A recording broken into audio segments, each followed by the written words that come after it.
Il y a eu des petits incidents à l'époque de Luis Fernandez, donc il voulait se faire un petit peu oublier. L'entame de match, vous le voyez, elle est bastiaise avec un premier tir de Sidibé qui passe au-dessus. Le PSG donc défense à 4, Pichot, Pierre Fanfan, Yepes, Armand. Au milieu, Sana, Mbami. Sur les côtés, Pancrate et Roten qui faisait son retour après 15 jours d'absence. Et puis donc Corridon, plein axe, derrière Reynaldo. Reynaldo que tous les Parisiens essaient de trouver dès le début, avec ici cette belle ouverture de Pancrate pour Reynaldo. Le duel perdu par le Brésilien face à Pinto. Énorme occasion pour le PSG, mais le réalisme est toujours absent. Reynaldo n'a marqué qu'un seul but, c'était de la tête à Toulouse. En tout cas, premier signe d'espoir, peut-être de révolte pour le PSG, même si l'ensemble reste assez fragile. Regardez cette montée de Chimbonda avec Né ensuite, et puis derrière, eh bien Youssouf Hadji qui reprend et qui marque. 17 minutes de jeu, Bastia prend l'avantage. La défense parisienne complètement prise de vitesse sur ce coup-là. Elle avait surtout surveillé Né et Vérel, mais pas Hadji qui marque son premier but de la saison. C'est aussi la première fois que Bastia marque dans les 30 premières minutes. Et c'est un premier coup asséné donc aux Parisiens. Physiquement et moralement, physiquement vous le voyez, le PSG qui vacille un petit peu. Alors qu'est-ce qu'il faut pour remettre le PSG sur la bonne voie? Peut-être un coup du sort. Regardez ce centre de Pancrate, personne ne reprend et c'est l'égalisation. Toute la défense bastiaise statique. But gag quelques minutes plus tard, but égalisateur du PSG au moment où les Parisiens doutaient encore un petit peu plus. Incroyable centre victorieux et donc un partout. La machine parisienne est donc peut-être relancée. On a aperçu le malheureux Pinto qui ne peut rien faire, qui est un petit peu masqué, qui est surtout surpris par la trajectoire. Paris avec Reynaldo qui encourage ses partenaires à aller de l'avant. Une minute plus tard, Roten qui va récupérer ce ballon. Il peut s'appuyer sur la gauche. Il y a des solutions avec Corridon. Le centre de Corridon au deuxième poteau. Pancrate, la remise de Pancrate. Reynaldo et 2-1.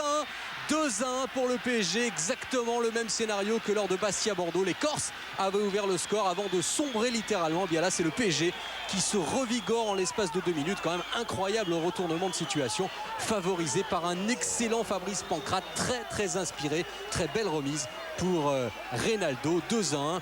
Vous allez voir la joie collégiale avec Paoletta, même s'il n'est que remplaçant, qui est heureux. Vahid Halilhodžić également qui s'est ressaisi, et c'est tout de même la première fois que le PSG inverse le cours d'un match en sa faveur. Les Parisiens qui jusqu'à présent n'ont pris que 2 points sur 12 possibles à l'extérieur. Le bilan est donc peut-être en passe de s'améliorer, d'autant que les Bastiens n'y sont plus. Regardez, on voit même Sylvain Armand se risquer une offensive. Armand qui peut décaler Reynaldo dans la surface. Le petit crochet, la feinte, la reprise, c'est dans le petit filet. Peut-être le début de la guérison pour le PSG, en tout cas sur un concours de circonstances. En 2 minutes, la confiance revient tout doucement. Je vous propose d'écouter à la mi-temps donc Jérôme Roten au micro de Lucien Dabila. Je pense qu'on est libéré.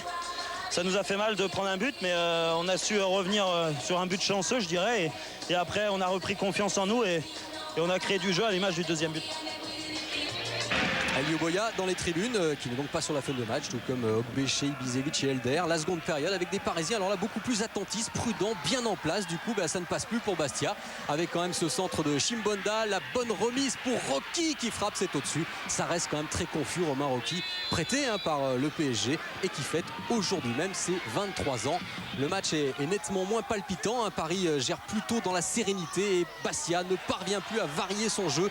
Attention quand même à la fin de match, on sait que ça n'a jamais très souri aux Parisiens. Le centre ici et le coup de tête de Né, c'est loin d'être efficace, c'est loin d'être tranchant, mais c'est vraiment l'illustration de cette seconde période, un très pauvre en occasion et en qualité de jeu.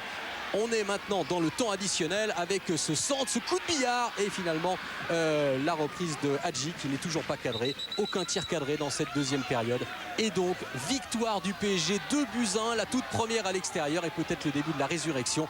On écoute la réaction de Frédéric Né, 3e défaite pour Bastia. C'est dommage, ça fout en l'air un peu le début de saison et la préparation qu'on avait faite. Il faut retrouver l'état d'esprit qui était le nôtre au mois d'août et puis essayer de reconquérir les matchs et le public qui a été très bon ce soir. Et 2e victoire consécutive du Paris Saint-Germain. Paris dont la dernière victoire à l'extérieur précisément avait eu lieu sur la pelouse bastiaise. Nathalie, c'était le mois de mai dernier. David Berger s'impatiente, il est avec nous dans la lucarne. On va le retrouver pour entendre les réactions parisiennes. D'abord, est-ce que Vahid Halilhodžić a parlé, David ? Alors je peux vous dire que non, il n'a pas parlé. Je peux même vous dire qu'on l'a vu cet après-midi, il nous a dit que même si Paris gagnait 10-0 ce soir à Bastia, il ne parlerait pas. Et ce serait peut-être le cas, le silence jusqu'à la fin de la saison. Donc pas de coach Vahid Halilhodžić, mais les autres joueurs parisiens se sont exprimés avec beaucoup d'inspiration pour analyser cette 4e victoire en 6 ans à Bastia. Paris un peu la bête noire des Bastiais. Et l'homme du match est peut-être Fabrice Pancrate, c'est un symbole, écoutez-le.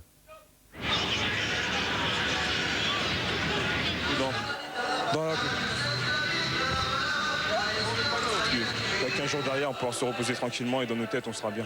Sur le but, quand vous égalisez sur... Ça a été un petit peu court, je ne sais pas si vous l'avez bien entendu, mais en tout cas Fabrice Francat, et on voulait lui rendre hommage. Alors une analyse maintenant beaucoup plus précise de la part du capitaine, hein, José Carl Pierre Fanfan. Écoutez, il raconte des choses, il explique pourquoi Paris d'un seul coup a retrouvé son jeu, a retrouvé de la sérénité. Il y a des choses qui ont changé, écoutez-le. Il est clair qu'au niveau du jeu, ça a été très difficile.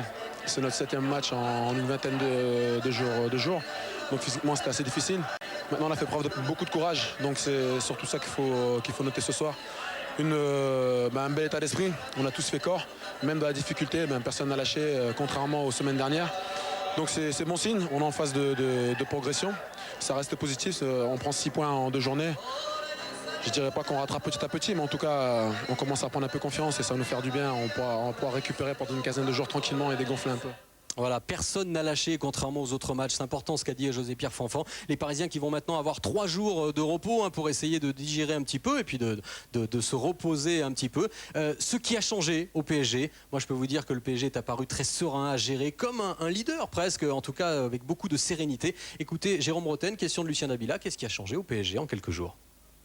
Oui, il y a eu cette fameuse discussion après Chelsea. Il y a eu plein de nouvelles choses. Je dirais que le coach a recadré certaines choses aussi. Et maintenant, tout le monde tire dans le même sens et tout le monde veut que Paris gagne. Donc ça, c'est l'essentiel. Après, on sait très bien qu'il va falloir s'améliorer encore au niveau du jeu ces prochaines semaines pour vraiment espérer jouer le haut du tableau. Mais je vous dis, l'essentiel ce soir, c'est de prendre 3 points et de recoller un peu à ce peloton du milieu de tableau.